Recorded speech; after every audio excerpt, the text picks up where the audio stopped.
Hey guys, Slumpbuster, episode 53, Brown Bear on 3. Ready? 3, 2, 1.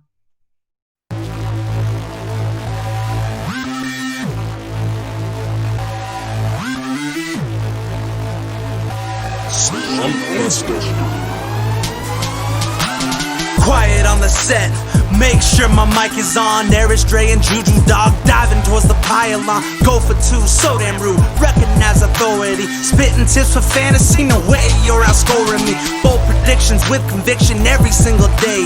Sports addiction, no restriction, kicking game like Pele. He's the greatest, what's the basis? Pick an athlete, let's debate this game. Outrageous trading places, sudden death, take 10 paces. Turn and shoot, boys the truth, Mamba mentality. Future greats take their place, dreams become reality. Low and outside, knocked it out the park. Your boy discovered fire like a rock with a spark. Refs acting like Neanderthals. Phantom flags, nothing calls. Heartbreak losses, tragic falls. Every week discuss it all. Settle in, listen up. Free your time like Andrew Luck. Show's about to start. I suggest you buckle up.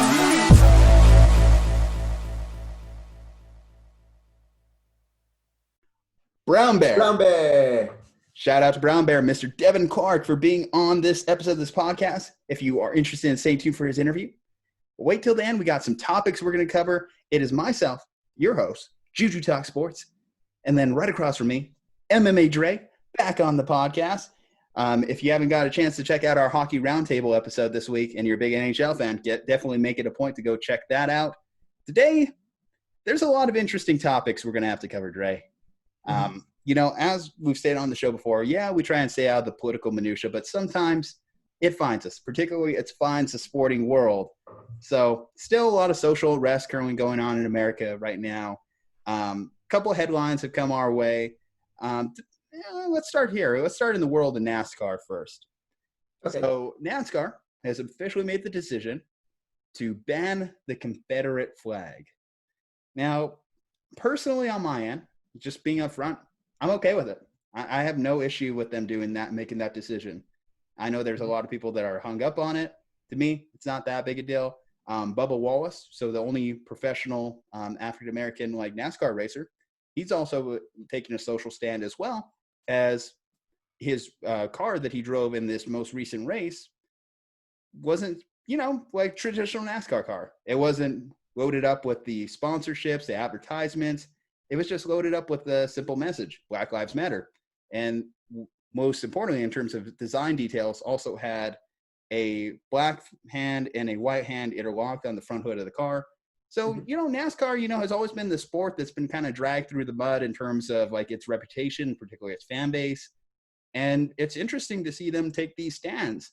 What did you think of NASCAR's most recent announcements, Dre? So me personally, as an African-American, or at least half African-American, right? So I'm half Asian, half African-American. I'm really supportive of it. So I think that it's a stance that NASCAR is saying, hey, we understand most of our fan base, and I don't think this is controversial in any way. It's a lot of Southerners, right? So we think about Florida, Georgia, all of those are the main NASCAR sort of states, even though even Indiana, right? Indianapolis, I would still say, that's sort of the demographic they're going for. And obviously, as you can tell, there's only one black NASCAR driver, like you said. So it's not quite a sport in which you have a whole lot of black people or the black community with eyes on the sport. Yet NASCAR was willing to come out and say, hey, we still believe strongly enough in our stance that we are going to stand in solidarity with African Americans and those who feel marginalized here in America. And so we are removing the Confederate flag. And so I'm 100% supportive of it. Even if I wasn't an African-American, and even if I didn't necessarily support the Black Lives Matter movement or protest, I still would agree with the way that NASCAR is doing things. And just to be honest, from my personal point of view, I do find the flag to be somewhat offensive. I understand people are saying, hey, I'm from the South and this is part of my heritage. But at the same time, we have to understand that NASCAR is a private company. They can do whatever they want. And if that's one of the rules that they're going to make, I support them as a private company doing that. And like I said, I really appreciate it. I appreciate the message of solidarity that they're giving. And I appreciate their support for Bubba Wallace, as you said. Yeah, I mean, to me, and I'm glad you gave your thoughts on the Confederate flag. My thought on it has always been, and I don't necessarily think that people who own the Confederate flag are by any means necessarily 100% racist. But I No, definitely think you're an absolutely idiot. But I definitely think you're an idiot if you have it. not. And why I say that is, yes, I've heard the heritage debate plenty of times. I've heard the cultural debate plenty of times. But like you said, for yourself, you know what that flag necessarily means. I mean, the most ardent defenders will say the Confederacy was a state rights issue. Well, the states' rights issue was centered around slavery. And Mm-hmm. I don't think there's any really getting around it. Like, if you listen to a lot of like the people who made up the Confederacy or brought the flag to be, they were straight up about it too. They were like, this is the issue that we're focusing on, and this is the why we're going to war over it. And for me, I think that the Confederate flag does have a place in a history museum. Yeah. I think we move past that. I mean, I was about to say you don't see people still wearing like swastikas and stuff like that, but for the most part, you know, like that's been retired in places like Germany because of what it means. You know, to a certain sect of people, like wearing a swastika is similar to wearing a Confederate flag. You know, they're one and the same in some people's eyes, and I think we should realize that whenever we have this debate, even when it comes to Confederate statues. And I don't want to disparage necessarily everyone who was on the Confederacy side. I'm sure that there was some people who thought of it in a more noble pursuit than just going for slavery. But at the same time, a lot of people didn't, you know, like even like I know there was a lot of controversy over like statues for like Robert E. Lee, right? For example. Mm-hmm. And there's some people that say like, yeah, he was a gentleman, but at the same time, there was also some quotes out there from him too, that let you know where his stance was on the slavery issue and whether he wanted to keep it going. So in terms of the flag, in terms of the statues, I do think there is a point that we don't necessarily have to keep up these monuments or these shrines to them. They could be in history museums because that's what they're for, you know? They're that opportunity to learn where we came from and how far we've grown, how much we've grown as a society to get past that. But not on public display, not to be revered by any means, and certainly not to be counter protested, you know, to keep them. Because, you know, you also had like, I know there was like a racer too that said he was going to leave NASCAR because they were taking this stance. He was also, I think, a minor league NASCAR driver, which is kind of crazy to me because I didn't know there was a minor league of NASCAR, but hey, to each his own. I just think that was a little bit of a ridiculous thing by him. But you know, like you said, private company, his private emotions, if that's seriously how he feels about it, fine. You know, do what you want to do. It's a free society, but I know how we feel about it. I know how you feel about it. So I'm okay with it. I have no issue with them taking this action. Yeah, and the other thing the other way I guess I see it is the Confederate flag. What value does it add to a NASCAR race in the first place anyways, right? Like I can see them, you know, okay, we want the regular American flag. Yeah, that's the flag of our country. That's to be respected. Yes, there's, you know, it not only represents law enforcement, first responders, but the troops as well, right? That's been the big argument and the big reason people have been so against Colin Kaepernick and, you know, the NFL's kneeling protest, or at least how it started in the NFL.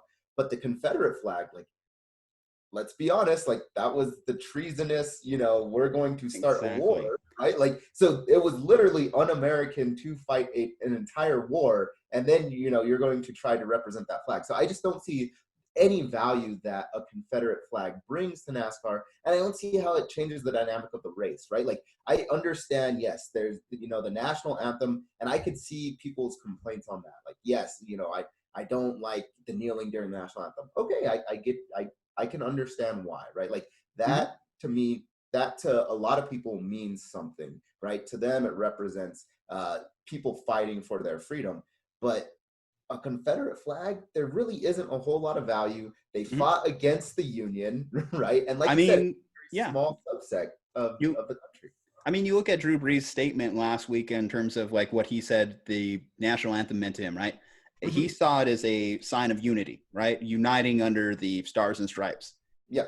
There is nothing but division when it comes to the Confederate flag. It literally represents a division in our country that almost split us in two permanently. And thankfully, because of the Stars and Stripes, we're now unified together. I know we don't always agree all the time. I know we're always at each other's necks seemingly every single day of 2020. But guys, like, we are worlds better than we were 150 years ago, because that's the U.S., the Confederacy was put to bed, and that flag should have been put to bed when that happened as well. I mean, that's how I feel about it. I mean, like I said, I don't think if you necessarily have that flag on your wall, you're racist, but I think you're an idiot. And I'm just being straight up about it. If you disagree with my thoughts on it, fine. But I think that you are just being this fantasy you created in your head. Like, it's almost revisionist history to have the Confederate flag in my mind. Yeah, no, I 100% agree. And I'm glad, like I said, NASCAR is moving forward. And what I'm really glad on their stance is they understand, like I alluded to earlier, they understand their fan base. They know the majority of their fan base is in the southern parts of the United States. And it's, let's be honest, majority white, viewers and fans. And yet they're still saying, hey, we're willing to take this step and go this far. And so I really appreciate it. I know NASCAR is probably thinking like, hey, this could potentially hurt our pockets, right? But still, at the end of the day, some things are more important than profit and more important than revenue. And I think NASCAR is taking the right stance in this. Hey, they've come a long way since the Kyle Larson controversy. Was that just literally 2 months back? We're talking about that. Yeah, literally, we were, this is one of the major professional sports in which you still have white people using, a hard R N-word, right, on, national television. Like, and that was a huge controversy. And I think that might have also led into NASCAR's decision of like, hey, look, like, we know that this stuff is still going on, right?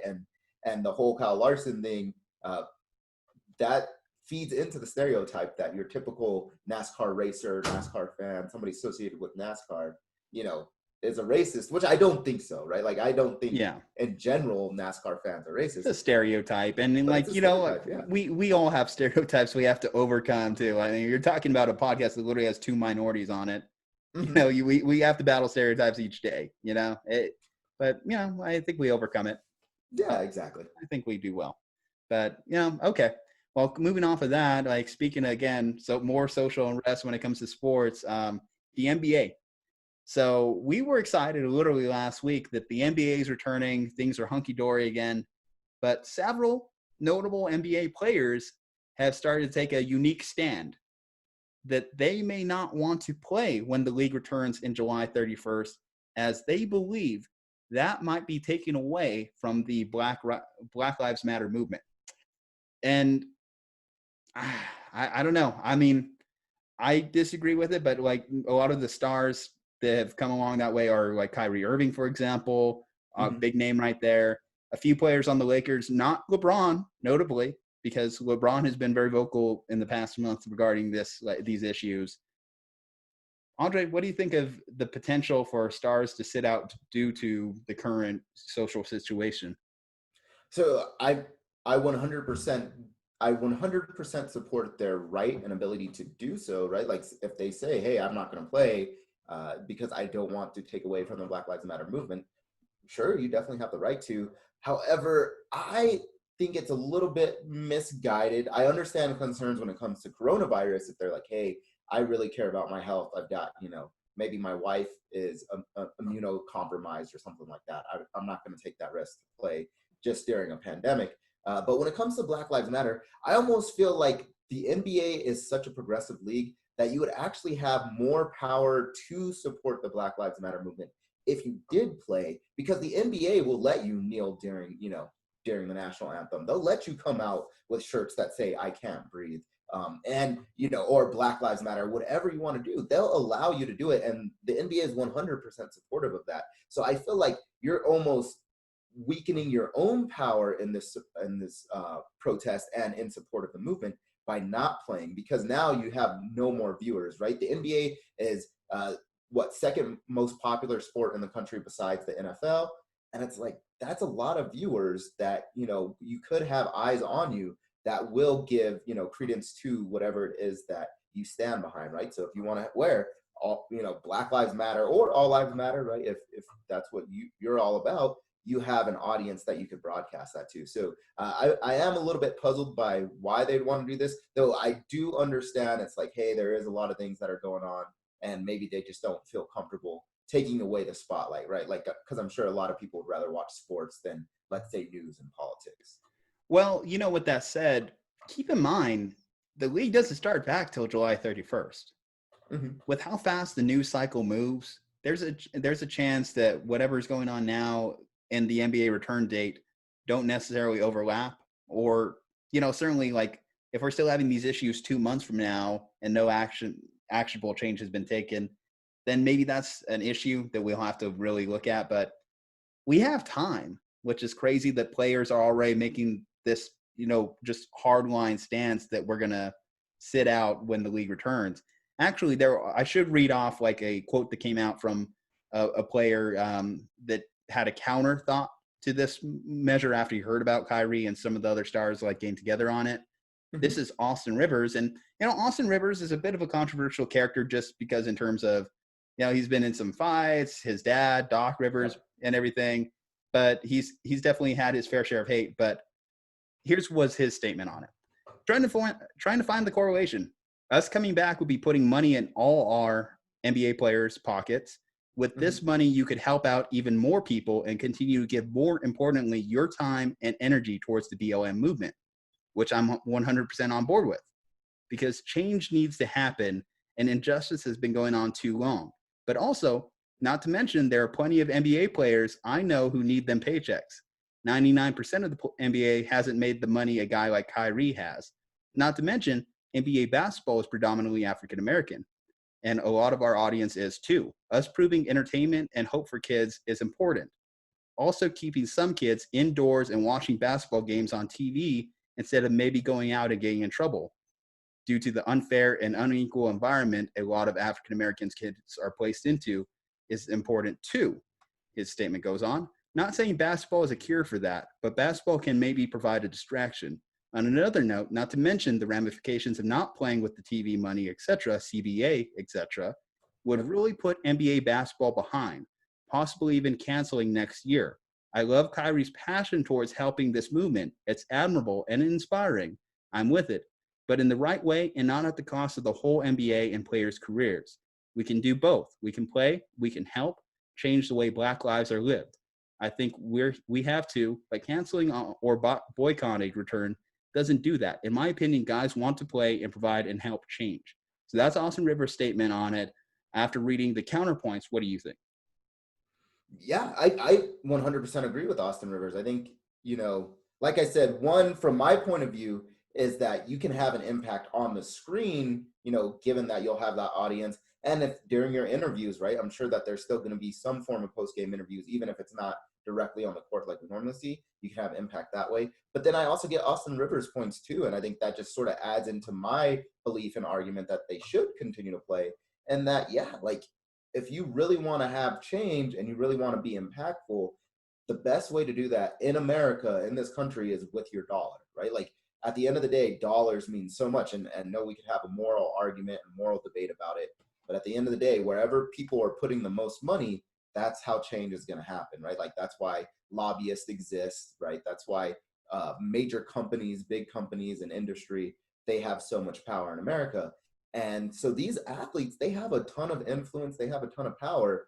And Austin is right. If they're not making those paychecks, if they're not getting that money, that is a lot less money that can be donated to these movements. There's sponsorships, right? So that's fewer advertisements or whatever it is that they're on. So now you don't have, not only just young, Black athletes, but young athletes in general looking up to them, not seeing their message. So I agree with Austin. I'm on board with his stance of, hey, I think we actually have more value and we bring more power to the movement if we continue to play. I mean, that's the whole idea behind Kaepernick kneeling during the game, right? Because you have more attention on you doing that than if he was to do it silently without an audience, So, like, if they want to do their protest during, like, the actual games themselves when they get back on the court, that might have more of an impact. And certainly you mentioned the dollar thing. Like you said, there's an ethics argument on, like, how much, does, like, lives cost and everything like that when it comes to money. But if you want to talk about protests that really work, I mean, I've seen like companies change their entire philosophy based off like whether the money stops coming in. So, yeah, I tell you, like spending your dollars in a certain way kind of has a unique way of shifting around the political environment. So that's maybe an option too. Like you said, that's like millions of dollars potentially on the table for NBA players to use towards causes that they're passionate about. Whatever cause that is, you know, like if you do make that certain amount of money, there is a certain moral obligation to give back if you are truly passionate about a specific cause. So we'll see. Wasn't really planning on this topic, but I should ask you because it just came to mind as well. So Pete Carroll actually made a quick statement as well that he regrets not signing Cap back in 2017. And it makes sense because we're on this kind of like subject and this kind of like topic. What do you think of like a guy like Pete Carroll making that statement? Like, does it really mean much? It kind of comes off like hypocritical to me, like revisionist history by Pete himself, you know, to make himself look like a shining knight in this situation. Yeah, I think this has been the main argument and disagreement with the NFL in general, right? Is recently Goodell came out and was like, hey, we got the Kaepernick issue wrong. And it's like, well, yeah, everybody knew that you got it wrong back then. Well, I shouldn't say everybody, but a lot of people knew that you were on the wrong side of this back when it started with Kaepernick back in 2015, 2016. And, you know, now you're coming out just because there's even more heat and more pressure on, you know, major industries, entertainment, all of that. And, you know, law enforcement especially is feeling the brunt of that pressure and heat. Now Goodell wants to come out and be like, oh, yeah, sorry, we made a mistake. Sorry, Kaepernick. It's like, yeah, of course you would say sorry now, right? Like it's you're only upset because you got caught, basically. And so I think Pete Carroll's sort of doing the same thing of like, hey, yeah, I made a mistake. It's like, well, you know, if you really felt that you had made a mistake, why did you wait until now where everybody is feeling that pressure to come out and make a statement? Why did you not say it a lot sooner, before all of the George Floyd stuff happened, before Breonna Taylor and all those other issues? Why didn't you say, as soon as you felt that guilt, maybe in 2018, hey, we had a chance to sign Kaepernick and, you know, I did not sign him, or I did not fight hard enough, and I feel bad about that. Or even there was times where Kaepernick, right, we saw that he was having that weird sort of workout in Georgia or the Atlanta area, and it got moved, right, from one facility to another. Kaepernick brought his own fans and his own, you know, recording and all of that stuff. And it's like, okay, you know, Pete, if you really felt that strongly that you had made a mistake, why didn't you speak up during that whole incident, right? Which was literally just last year. Like, you could have said, no, I still think Kaepernick got it, and I'm going to encourage, you know, the Seahawks to go and pursue him. So Yeah. those are my thoughts. I think there's like that term gaslighting where you create an issue and then you talk about it in a way that makes you seem like the good guy later on in retrospect. It's exactly what Pete did. Like, if Pete really felt so strongly about it, he could have signed Cap in 2017. You know, I think it's ridiculous for him to come out and make this statement. His rationale behind it is, well, Cap's a starter and we have Russell Wilson. Well, you know, I mean, if you look around the league, to be honest, and this is no indictment on Cap, because I'm, again, Niners fan. You can see the Niners fan hood in the background here. I thought he was good, but like as the league has progressed and coming off like a 3-year layoff, I think you could look at Cap and honestly say he's probably a backup in the league at this point. Just when you look at most of the starting situations, it's like, can he really beat out this guy? Trying to find a right fit for him is kind of an interesting argument. If I had to name a team just off the top of my head that he could fit with, I don't know. Give me him with the Ravens. It makes sense with Greg Roman there. They always tell you that you want a quarterback that has a similar skill set to what you already do. And him and Lamar are kind of like one and the same in that respect. So I think if, you know, I'm trying to find a team for Cap now, Ravens are one. Seahawks, hell, Pete, you still don't really have a good backup quarterback as is. Sign him now if you still feel that way, honestly, right? No, I 100% agree. And here's my thing. As long as money isn't an issue, right, we don't know how much Kaepernick was asking for. So if he's still asking like, hey, I want my Russell Wilson money, yeah, I could see, you know, Pete Carroll's argument on like, hey, man, I'm not paying you Russell Wilson money to be my backup. But if you really thought that Kaepernick was starting caliber and you're his only option to play in the league, one, why would you not give him that option? And two, what's wrong with having a starting caliber quarterback on your roster. We saw what happened with, Drew Brees and the Saints last year, in which Teddy Bridgewater came right in and like it worked out fantastic for him. So if Russell Wilson ever goes down, and we know that he's been, their main driving force of that offense, at some point he's going to get an injury, he's going to wear down or something, and maybe he just needs to take a game or two off. Why would you not want a starting caliber quarterback right behind him if you truly believe that? Because he wants to sign Austin Davis. Yeah, I mean, makes no sense. Honestly, it's such a fraudulent kind of thing to even like make the statement like, oh, all I needed was 3 years of hindsight. Really, Pete? Really? Yeah. It's like now everybody will say that, right? Like honestly, like Jerry Jones would probably be the only one that's like worse to come out if Jerry Jones was like, oh yeah, I thought about signing Cap, but I didn't. Like just because he was so strongly against kneeling, right? And that would be the only one that would probably be worse. But all of the owners, all of the coaches, GMs, like, no, you can't come back, 3 years later and be like, oh yeah, we should have signed him back in 2017. It's like, well, why didn't you? Too, I'm sorry. I mentioned the Ravens, but, I will say this because this is also a controversial take too. Cap does share some of the blame himself, for like that whole situation. Because I mentioned the Ravens and I forgot too that he was kind of close to the Ravens, and then his girlfriend compared the Ravens owner and Ray Lewis to the characters from Django, Samuel L. Jackson's character and Leo's character. So at the same time, the fact that Cap didn't come out and say like refute those claims or something like that, who knows? Yeah. There's situations too where there is a little onus on Cap. The fact he went silent for 3 years himself, I think, is also an indictment on them. I would love to see him play in the league now this year. I've kind of had a change of heart on it because at first, in 2016, I was all about Cap playing in the league again. I was even convinced that even when Kyle Shanahan went to the Niners, okay, let's see what we can do. Maybe Kyle can reinvent Cap and make this work. They ended up cutting Cap, and then the story progressed from there. At this point, why not? I mean, worst case, and maybe this is a reason maybe Cap doesn't even want to play. He plays, goes out there, and it's not as good or what people would want to see. That, that could kind of hurt, I don't know, his legacy or this movement. So I don't know. It's kind of a unique, multi-layered. Yeah.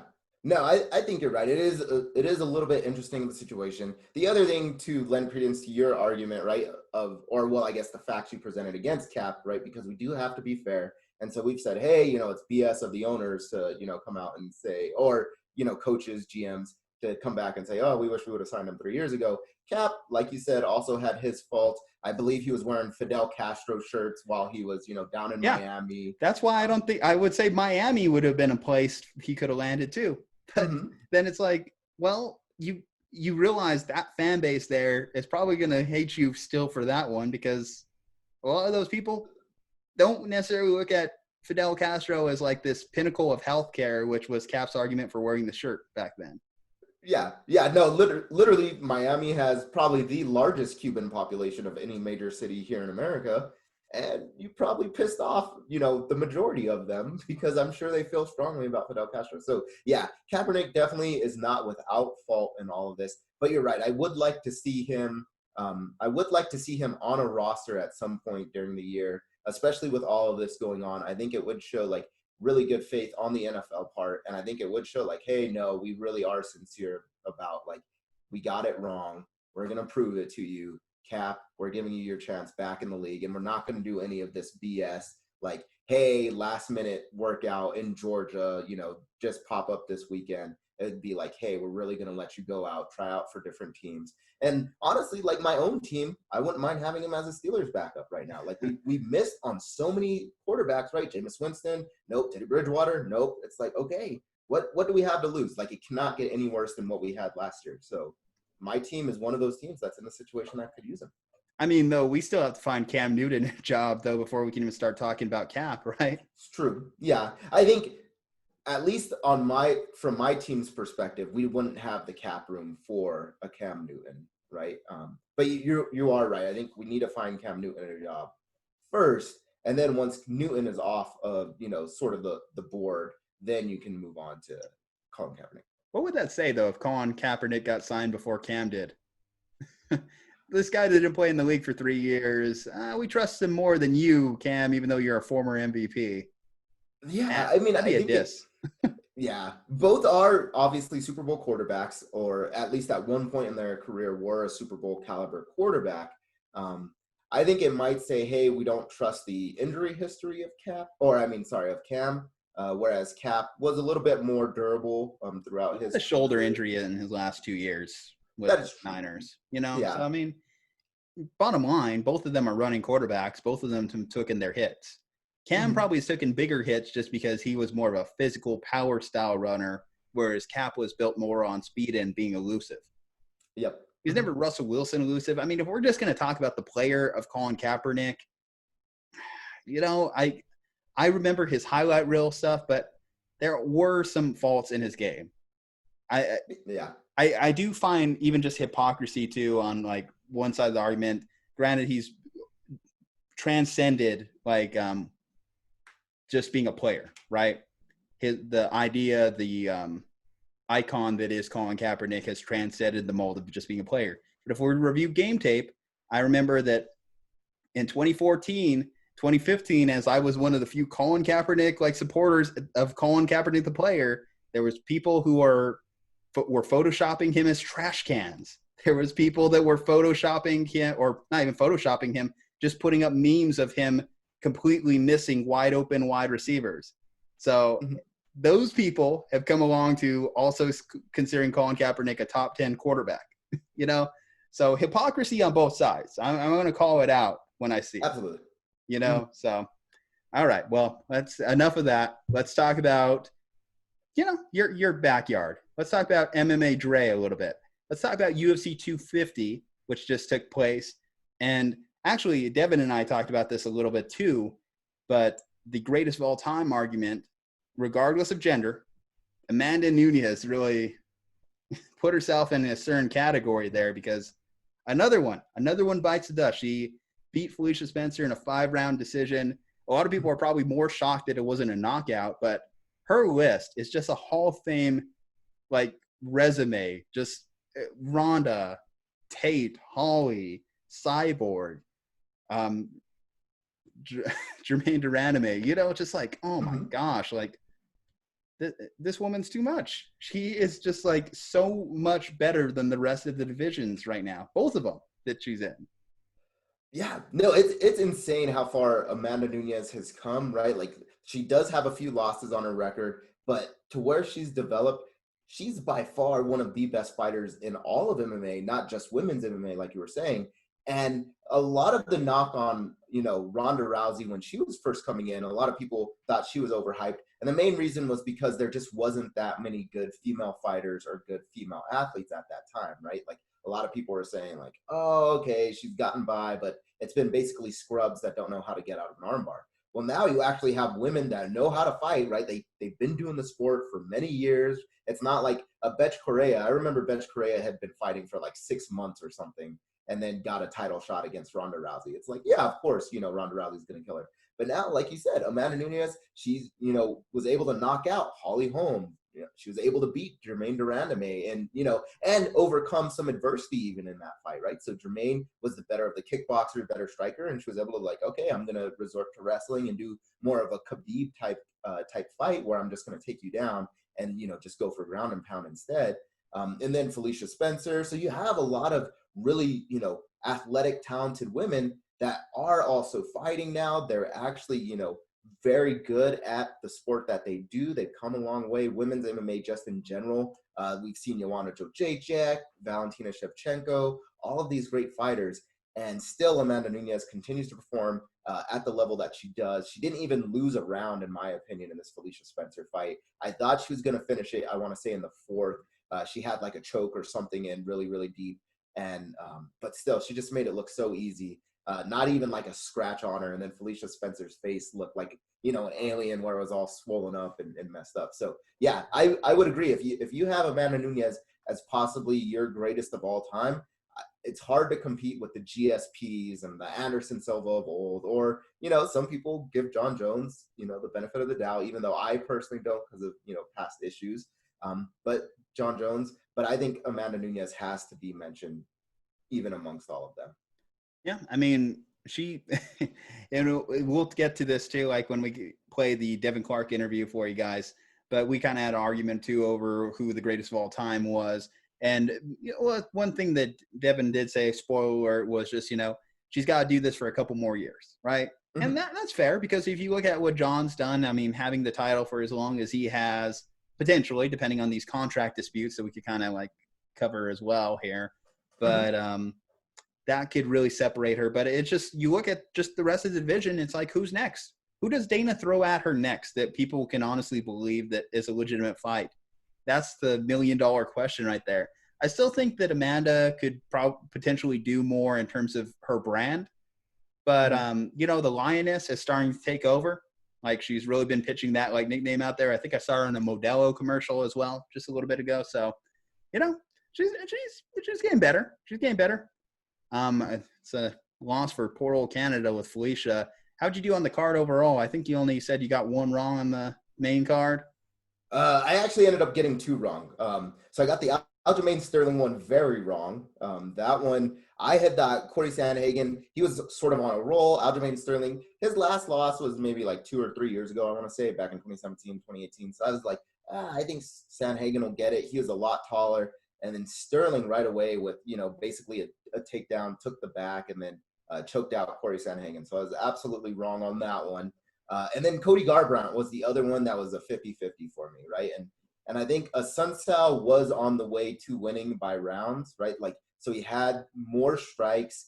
He had more effective strikes as well in both of the rounds that they had fought. And then just right at the buzzer, right, Cody Garbrandt throws that nasty hook from hell. Like, what can you do about that, right? Like, there's no way to predict that. And, I mean, a lot of people had said, yeah, Cody's striking is still, at the world champion level that he once was. And I could see that. But that, buzzer beater knockout, like, what can you do about that? So those were the two fights that I got wrong. But, yeah, no, absolutely Cody Garbrandt. I hesitate to say that he's back. I still don't know if he'll ever be a world champion. But that was a very impressive knockout. Yeah, I'm hesitant to like talk about some more MMA topics, because actually on our Monday show, we're going to have a fellow MMA podcast, Combat Hour, jumping on with us to talk about some stuff. But, we did have some announcements too on some fights that I just kind of wanted to run your way. So we got DC versus Stipe officially is going to take place on Fight Island. Are you jacked for that one? Are you psyched? I'm pretty excited about that. I do think that this is going to be DC's retirement fight. So win or lose, DC has said before, like, hey, my third fight with Stipe is going to be it. I do think that that's true. I think this will be basically DC's last run.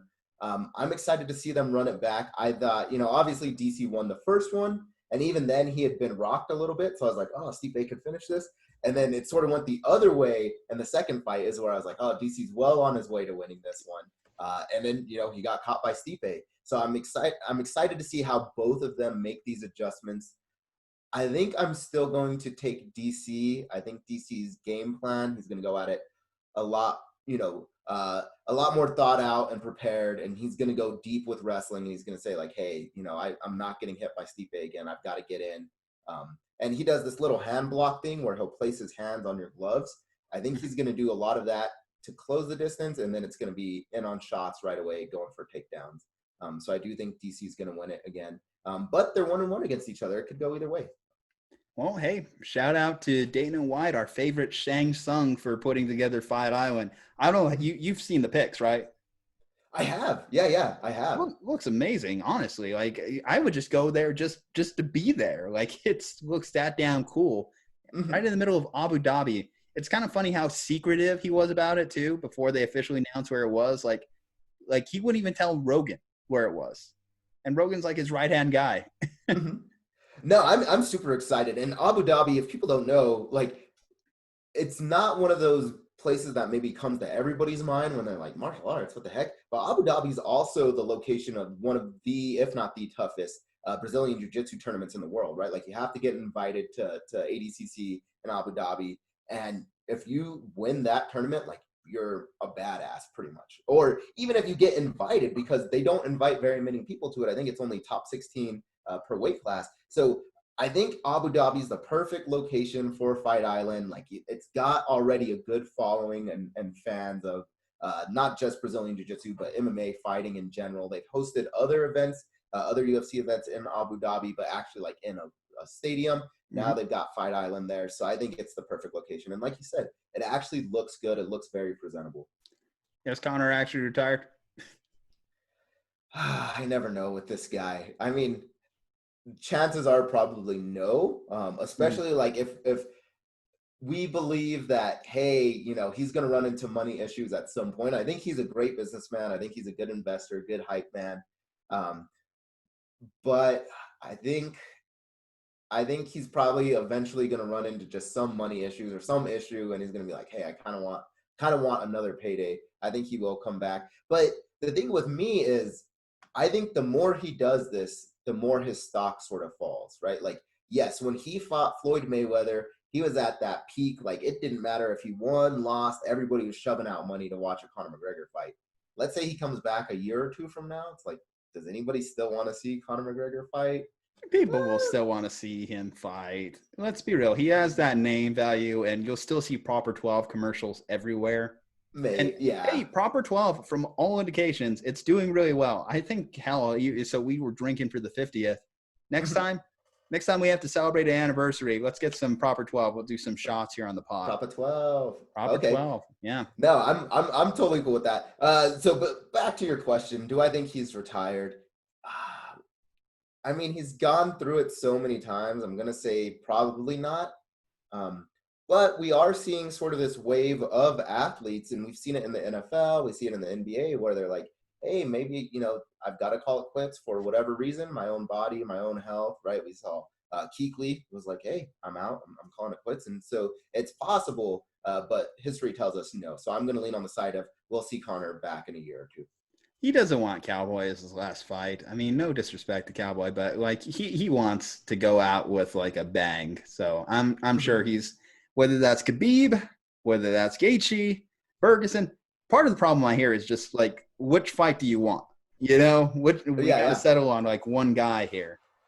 You know, we have Masvidal with contract situations. We have Jones with contract situations.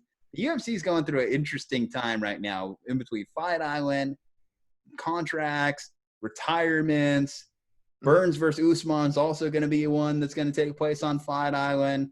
You know, a lot of exciting stuff, a lot of things going on. We were talking about UFC 250 to start here. Speaking of UFC 250, we actually had a fighter that was on that card, and we did an interview with him. So right after this break, to, you know, give our shout out to manscaped.com, get 20% off with promo code SLUMP at manscaped.com. You're going to hear an interview that I had with Mr. Devin Brown Bear Clark earlier today. This is a message brought to you by the Foundation for a Perfect Package. Why do I need Manscaped? Why do I need Manscaped? Why do I need Manscaped? Because the only frill I want is the one up top. Because being in a relationship is not an excuse to be lazy. Because I like talking ball, not smelling like them. Because deforestation is proven to prevent forest fires. Manscaped is the only brand dedicated to below-the-waist grooming. Manscaped's Crop Preserver guarantees that you smell your best all day long. Manscaped Boxer Briefs are the most comfortable underwear on the market. Manscaped's advanced skincare technology makes nicks a thing of the past. Manscaped is the #1 in men's grooming. Subscribers get 2 free blade refills every 3 months. Get 20% off plus free shipping and handling with the promo code SLUMP at manscaped.com. That's the promo code SLUMP at manscaped.com. Get your Lawnmower 3.0 today. We are the Slumpbusters. And we approve this message.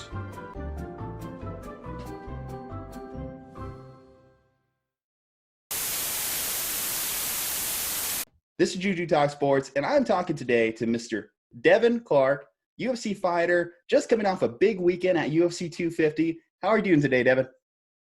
Doing good. A little tired, but doing good. I imagine, how's recovering? Because I know you fractured an orbital bone. Yeah, it's going all right. It's one of the oddest injuries I've had, just because, like, right now my face is numb through, like, out here through the nose and my lips. Mm-hmm. That's all still numb, and I have to have surgery on Wednesday. but like the face, it's the feeling's starting to come back a little bit. So it's in an in-between mode, and I just feel like I have something on my face and it's tingling, and so yeah. Does that kind of mess with your vision a little bit? Not really. Okay. It hasn't, no. Well, In the fight it did. After it happened in the fight, it was like one eye, but now gotcha. it's good. You had like that Rocky moment, like cut me, Mick, cut me. Yeah, which I don't see how anybody could do, but now having that injury, I'm like, heck no, that's the last thing I'd want you to do is cut me. I mean, I love the Rocky movies, but you know, as far as like realistic fighting, not so much. But anyway, like I said, so you're coming off a big win. Glad you got the W. So congratulations, my friend. But you actually also did a big first in the UFC as well that I wanted to ask you about. So you were the first UFC fighter or fighter in general to take a stand, or in this case, take a knee prior to the fight. So I just wanted you to kind of like walk me through that process. Like, did your corner know? Did Dana know? When did you kind of like plan it? What kind of planning went into it? Nobody knew that I was going to take a knee. I think I told one person. I forgot who I even told. I don't know if it was my coach or not, but I think it was my coach, Chad Smith. But yeah, I didn't talk to the UFC at all. And honestly, I didn't really think it through. I just knew I was going to do it and didn't have too many thoughts about it. It just felt like the right thing to do. But as far as like worrying about what if I got in trouble or anything like that, I didn't even come to mind that I would get in trouble for it or something like that. But the UFC was cool with it, and ESPN was cool with it, and so I'm happy it worked out. That's awesome. What kind of like feedback have you gotten since that? Mostly positive. Yeah, super positive. A lot of love. A few haters, but that's gonna happen. Internet. But I'm the type of guy. I'll go out of my way. I read the comments. I read most of the comments about my stuff, and the people that felt some type of way, I reached out to them and explained it to them, and then after that they were like, "Oh, I'm sorry," and they understood a little better, and I didn't get a post-fight interview to explain why I did it and stuff like that, just because I had to go to the hospital. And a lot of people a lot of people thought that there's a national anthem. There's no national anthem. It was during my own intro. So I took, my own time to do it. And some assumed that was just, Black power, screw everybody else. No, it was, for me, it's a sign of unity. And, I've been calling it the people's fist or something like that. But, it's for the people. I want unity and for people to respect everybody else. Treat others how you want to be treated. I think that's like rule number one, and then we can figure out the policy changes that need to be in order with the governments and the police departments. Yeah, I mean, I agree with that. We all just need to start coming together a little bit more. We've been so divided for so long that it's nice to see, like, and you mentioned the positive interactions, like more of that, please, just more of that, people, right? With that said, like, let me ask Devin, like, do you, in your own community, are you planning on doing any contributions, or like, how do you plan on moving forward, like, as we move past the protest phase? I'm not sure yet, but it is something that's, this is kind of new for us. We had a nationwide protest. It's crazy. I think every state had protests. So we'll kind of see how it plays out, but I'll definitely be doing what I can for the cause and just to get my message out there of pretty much peace and love. That's what I stand for, and just for people to respect each other. And if some kids see me doing this stuff and talking about it, then hopefully they can get the right idea as well. And because right now most people get their information and research from the media, whether it's social media, the news, and it's all for one side or another, instead of looking at the full picture and admitting that both sides have issues, and that everybody can get better. Everybody needs to get better, and it's not just one group or one person or one race. Yeah, I mean, well, a lot of people do whenever they're selecting their news media, they basically go for confirmation bias. So that's why we have such a one side or the other media. So let's walk through that fight. So with Alonzo Menifield, you took some shots. Obviously, like I said, you broke your orbital bone in that fight. There was a couple other shots he got in, but then you rebounded after that first round. So how was that moment, especially too, like you said, the vision was kind of bothering you at points? So I think it was like about 2 minutes into the first round. That's when he hit me with that nice uppercut, and that fractured my orbital. And after that was pretty good pain because it felt like I just got hit in the eyeball, just straight on the eyeball. Eye trauma is horrible to deal with. So much pain, and you get nauseous and stuff, and your body really reacts oddly to it. But yeah, I had to get through that, take a breath, and like what's going on, then realize that I'm all right. And at the same time, you're still trying to fight. So I just did what I know and grabbed for a leg and used some wrestling, put that kind of pressure on him. Then I was able to get my breath back and get my wits about me. Gotcha. So your background primarily, so you started in boxing and had a little wrestling background, if not mistaken? Yeah, I started wrestling and boxing when I was about 7. Gotcha. And I wrestled pretty much my whole life after that, and ended up wrestling in junior college, won a junior college national championship. Oh, wow. God, I miss the sport of wrestling. Former wrestler myself, it's okay. like nothing tests you like being in a wrestling room at 130 degrees, just doing sprints. At a young age, too. At a young age, too. Yeah, seriously, my first experience in a wrestling room. So, like, I was a little bit of a chubby kid, right? So I walk in there, about halfway through the practice, I swear, I look at my dad. I'm like, what did you do to me? Did I do something wrong? Did I not do my chores? But yeah, it's a lifestyle for sure. A little more than a sport, because you make some really good human beings out of putting them in wrestling their whole lives. Absolutely. So you do training camp out there in Albuquerque, New Mexico. I'm a former Albuquerque resident myself. Obviously, you probably don't eat like I do whenever I go back home. But tell me, like, have you gotten a chance to indulge in some of the restaurants out there? Have some green chili for yourself?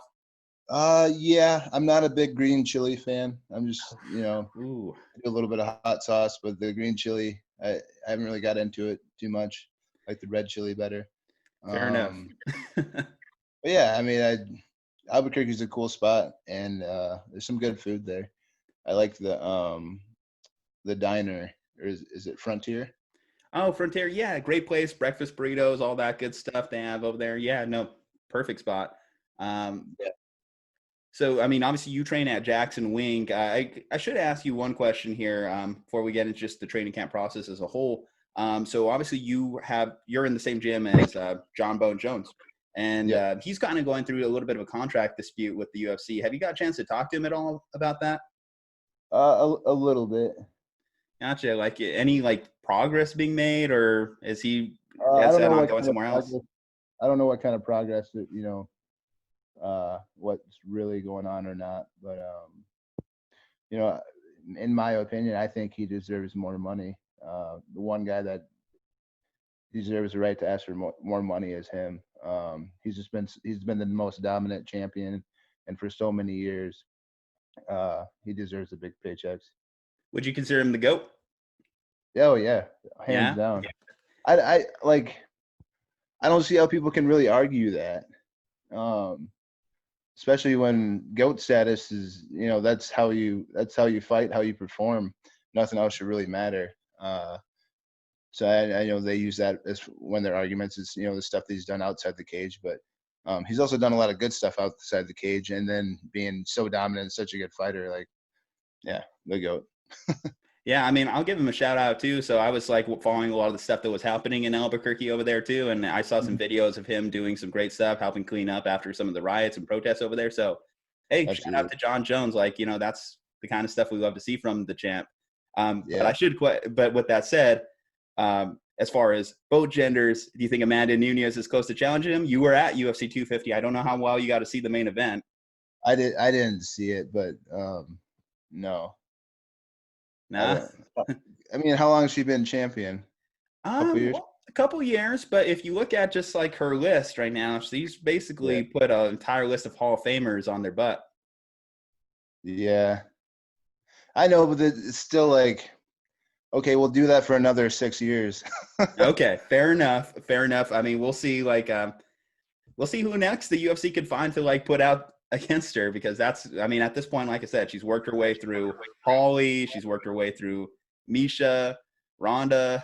I mean, Cyborg. So it's like, who's next for her? I guess that's one of the challenges of UFC, trying to find the next person in line. Let me just ask, have you already talked to your agent about maybe getting a fight on Fight Island yourself? Not yet. I'm gonna work on recovering and do my surgery and everything else like that. Okay. Well, Devin Clark, we look forward to seeing you in the ring next. Congratulations again on the win, and we'll help your mother. We'll see you next time. Thank you. All right, guys, we are back. Thank you again to Devin Clark for joining us with that interview. So, Dre, it's decided. John Jones is the GOAT. You can't hold it against him anymore. You heard it from a professional fighter that John Jones is the GOAT. So, I'm sorry, you're going to have to let your bias go. I know, and the scary thing is I actually live in Albuquerque with all of these guys, right? So the majority of, all of Jackson's week camp, they all live here.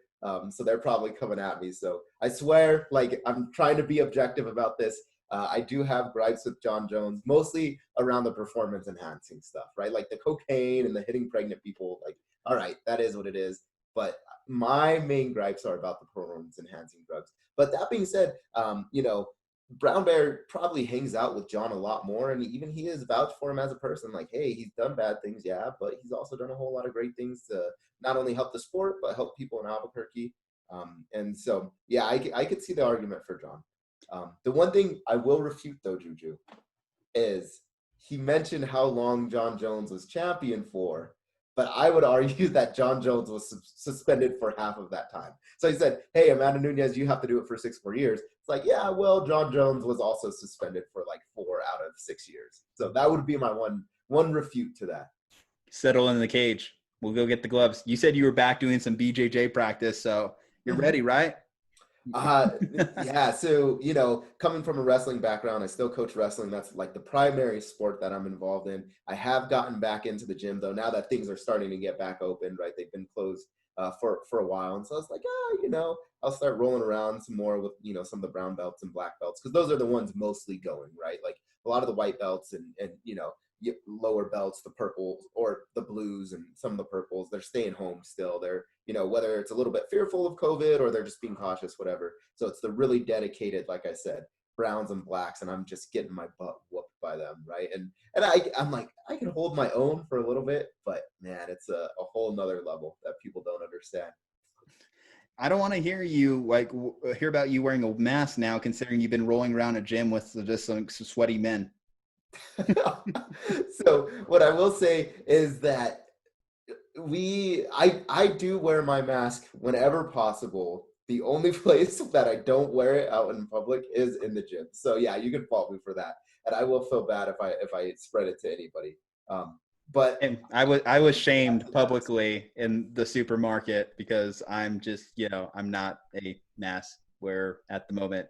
Totally inconsiderate, Juju. I guess the guy went up to me at the self checkout and he was just like, "Thanks for wearing a mask, buddy." And I'm not your buddy, friend. And yeah, we decided to have a South Park Canadian debate. That's exactly how that happened. But it is what it is. I'm just reading the room and I'm looking around, and not a lot of people are wearing masks anymore. People are going back and doing normal stuff. So I'm just like, what do I do? The times that I have worn a mask, I walk in and everyone doesn't have a mask. So I'm like, am I the idiot here in this situation? So then I want to walk in this separate situation without a mask, and then I get called out. It's just like, you know what? I can't win. I can't please everyone. I'm not going to stop trying to please everyone. I'm just going to do me. I love me some me. Anyway, that's my rant. That's my soapbox moment. Also, baseball. Just real quick, baseball, get your shit together again, double this time, because instead of learning about players coming together, making a collective bargaining agreement, guess what? We got to learn about more sign stealing scandals. Way to go, Yankees. Fantastic. Oh, I didn't hear any coverage about the draft. Another fault of baseball. Get together. Anyway, I'm sorry. I think a blood vessel popped. I don't know. Starting to get No, they're a mess. I think everybody has the right to be upset. If you are a baseball fan, I would be incredibly pissed off. So yeah, so the Yankees, especially after they were calling everybody out, like, oh, they cheated against us, right? Like they were stealing our signs.